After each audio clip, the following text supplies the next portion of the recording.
I've been driving subway trains for 11 years. People think it is a simple job. You sit in a cab, you watch the tunnel, you stop at the platforms, you go again. Point A to point B, over and over through the dark under the city, while the world above you goes about its business, completely unaware of the miles of black tunnel running beneath their feet like veins beneath skin. They think it is boring. They think the hardest part is staying awake. Those people have never read the operator's handbook for the night shift. The daytime handbook is straightforward. Standard operating procedures, emergency protocols, passenger management guidelines, the kind of dry institutional language that reads like it was written by someone who had never actually been inside a tunnel at 2 in the morning. But the night shift handbook, the one they hand you separately, in a plain gray binder with no markings on the cover, the one your supervisor slides across the desk to you on your first night orientation and watches you receive with an expression you don't fully understand until much later, that one is different. I remember sitting in the break room at the depot reading through it while the senior operator on duty, a man named Costello who had been running the night lines for 19 years, made coffee and didn't say anything. The first half was normal enough. Reduced service protocols, communication procedures for off-peak hours, maintenance window coordination. Then I turned to the section tab with a small red sticker, and the language changed. Rule 1. If your train passes through a station where the platform lights are off and the station is not scheduled for a maintenance blackout, do not slow down. Maintain speed. Do not make any announcements. Log the station name and the time in your personal incident report and submit it at the end of your shift. Rule 2. If a passenger communication request comes through from a car and you respond and the voice on the other end does not answer, but you can hear something in the background, disconnect immediately. Do not ask again. Log the car number and the time. Rule 3. Between the hours of 2 and 4 in the morning, if your headlights illuminate something on the tracks ahead that then disappears before you reach that point, reduce speed to 30 kilometers per hour for the next 2 stations, but do not stop between stations for any reason regardless of what you see or hear. Rule 4. If your train arrives at a terminus and your passenger indicator shows occupied cars, but your platform cameras show an empty train, do not go back into the cars to check. Secure the cab, exit the train, and contact the night supervisor immediately using the landline, not your radio. Rule 5. There are 7 stations on the network marked in the appendix with a red border. These stations are decommissioned and sealed. Your train does not stop at these stations under any circumstances. If for any reason your train stops at one of these stations, do not open the doors. Do not make announcements. Contact the night supervisor immediately and wait for instructions. There are more rules. 11 in total in that red tab section. I read them all twice, and then I looked up at Costello, and he was leaning against the counter with his coffee and looking at me with that expression again, and I finally understood what it was. It wasn't concern. It wasn't pity. It was the specific look of a man who remembered exactly what it felt like to read those rules for the first time and knew there was absolutely nothing useful he could say to me about it.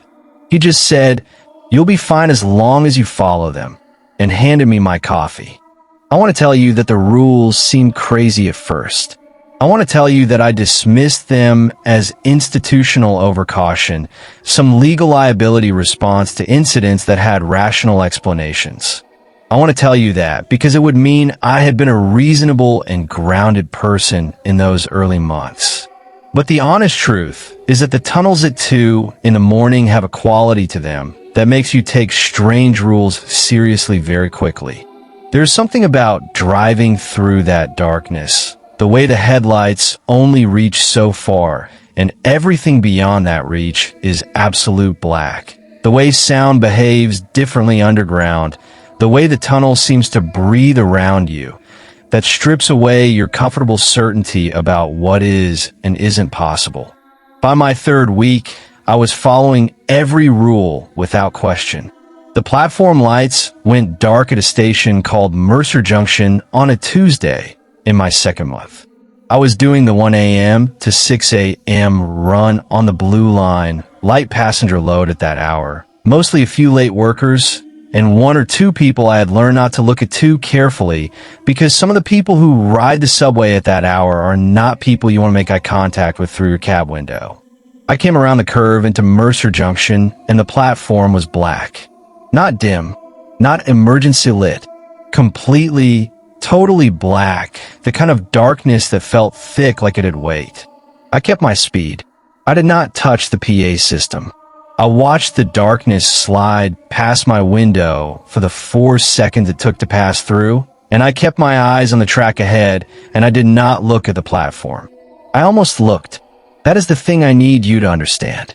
There is something about being told not to look at something that reaches directly into the most primitive part of your brain and grabs it. My eyes wanted to move to the left toward that platform with a pull that was almost physical. I kept them forward. I watched my headlights on the track. I counted the seconds. 4, 5, and then the tunnel curved and Mercer Junction was behind me, and I was shaking so badly I had to grip the control handle with both hands. I submitted the incident report. Nobody followed up with me about it. I checked the maintenance schedule for that night. Mercer Junction was not on it. That happened 4 more times over the following months at different stations. I followed the rule each time. I did not look. The voice on the intercom happened once, 7 months in. Car 4, 2:47 a.m., the request light came on, and I responded the way I was trained to and said, "This is the operator. How can I help you?" And there was no voice. Just something that I can only describe as the sound of a very large and very quiet space. The particular acoustic quality of somewhere vast and underground and empty. And beneath that, so faint I told myself immediately that I had imagined it. The sound of something moving in water. I disconnected. I logged car number 4. At the terminus, I called the night supervisor, and he sent a team to check the car. And they came back and told me it was empty and clean, and there was no moisture of any kind on the floor. Car 4 was taken out of service for 2 weeks after that. I never asked why. What happened 14 days ago is the reason I am writing this down. It was a Thursday night, 3:20 in the morning, and I was running the last active route of the night. The long loop that takes 48 minutes to complete and passes through 14 stations.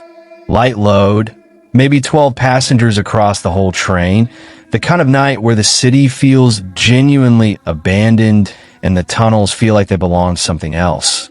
I was tired, but alert, the specific sharp alertness of someone who has learned that tiredness is not an excuse for losing focus down here. I came into Aldgate Cross, which is a real station, an active station, well lit, appeared on my schedule, and I brought the train to a stop and the doors opened, and I watched the platform cameras the way I always do at that hour, and a man got on. Nothing unusual about that. He boarded car 2, I watched him on the camera, and then the doors closed and I pulled out of Aldgate Cross and continued the route. At the next station, Cannon Street, the platform was empty, nobody got on, nobody got off. At the station after that, same thing.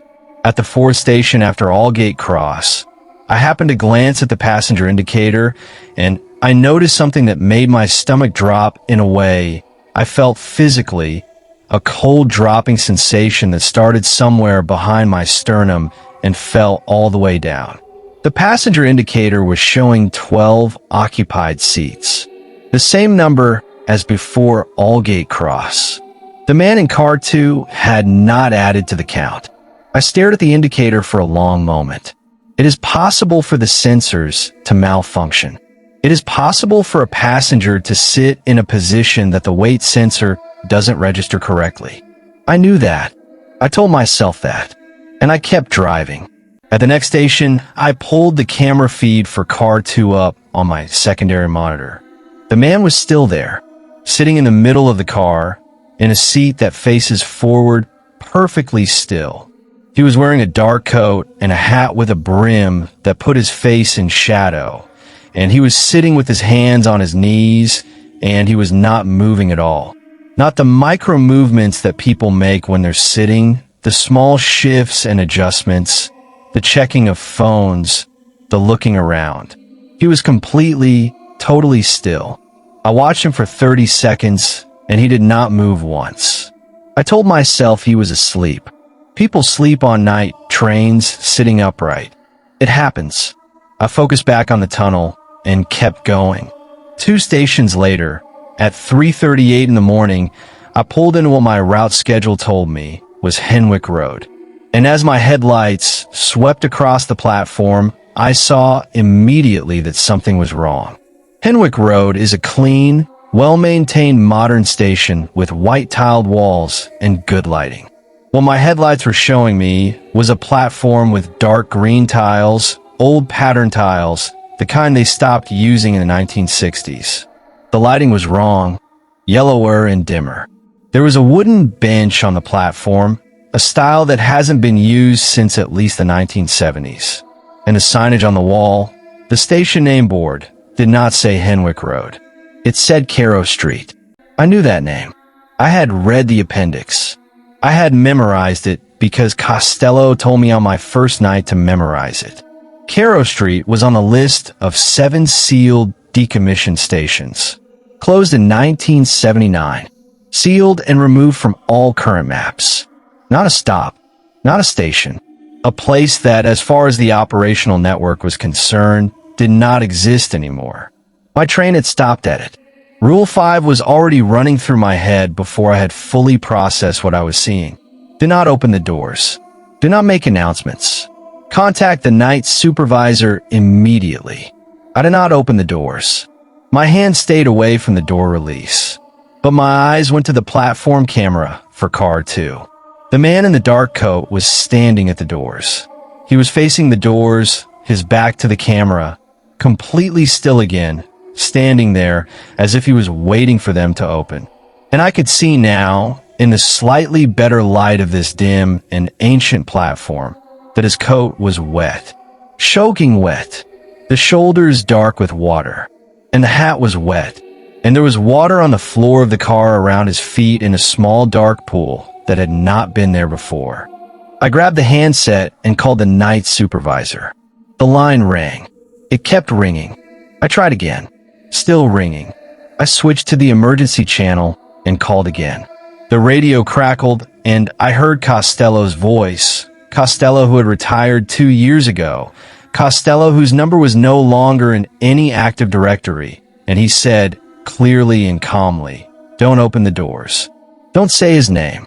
Look at the platform board and tell me what number is written beneath the station name." My eyes went to the platform board. Beneath the words Carrow Street, in smaller text, was a number, a 6-digit number. "I see it," I said. "Write it down," Costello said. "Don't say it out loud. Write it in your log right now." I wrote it. Now look at the man in car 2. I looked at the camera feed. The man was still facing the doors. Still. Then, slowly, he turned around. And for the first time, the camera angle caught his face beneath the brim of the hat. And I want to tell you what I saw, but the truth is that my mind refused to hold the image cleanly the way your eyes refuse to focus on something they're not built to process. I can tell you it was a face. I can tell you it was looking directly at the camera with an accuracy that should not have been possible given where the camera was mounted. I can tell you that the expression was not threatening or angry or any of the things you might expect. It was patient. It was the expression of something that had been waiting for a very long time and had gotten very good at it. "Close your eyes," Costello said on the radio. "Count to 10. Do not look at the camera." I closed my eyes. I counted. When I opened them, the camera feed for car 2 showed an empty car. The pool of water on the floor was gone. The doors were still closed. The train began moving on its own. I had not touched the controls. It moved through the station, Carrow Street, sliding past my window, the old green tiles and yellow lights and wooden bench retreating into the dark behind me. And then I was in the tunnel again, and the route indicator reset to Henwick Road, as if nothing had happened. Costello's voice on the radio said, "Submit the log number at the end of your shift. Don't discuss it with the day crew. Come see me before you go home." "You retired?" I said. There was a pause. "I know," he said. The line went quiet. I drove the rest of the route with both hands on the controls and my eyes strictly on the track ahead. And when I reached the terminus, the passenger indicator showed 11. Not 12. 11. One fewer than before Aldgate Cross. I submitted the log number. I went to the address I somehow knew to go to without being told. A small office beneath the depot that I had never noticed before despite 11 years of working there. And Costello was sitting at a desk that was covered in logs going back decades. And he looked older than when I had last seen him, but not older than he should have looked. And he told me some things that I'm not going to write here, because some information belongs to the people who earn it. What I will tell you is this. The number beneath the Carrow Street station name is a count. It has been incrementing since 1979. And the man in the dark wet coat has been boarding at that station since the year was sealed, finding his way on trains that stop there by accident or by whatever draws them there. And he's always looking for the same thing, the same person, and he has not found them yet. And Costello believes that the day he does, the count stops, and something that has been held in place by that patient waiting will no longer have a reason to wait. I still run the night shift. I follow every rule in the gray binder. I have added 3 new rules of my own that Costello helped me write, and they're in a new page at the back of my copy, and I will pass them on to whoever comes after me. The tunnels are dark, and they are old, and the city above has no idea what runs through them in the hours before dawn. I know. I drive through it every night, and I bring people safely from one end to the other, and I follow the rules, and I do not open the doors when I should not open them, and I do not say names aloud, and I do not look at the camera when Costello tells me not to look. Keep that in mind the next time you ride the subway late at night, and the train pauses for just a moment in the dark between stations with no explanation. The operator is following a rule. And the rule is there for a very good reason. If you work the night shift on a subway and you were handed that gray binder on your first day, would you follow every rule, or would there be one you couldn't stop yourself from breaking?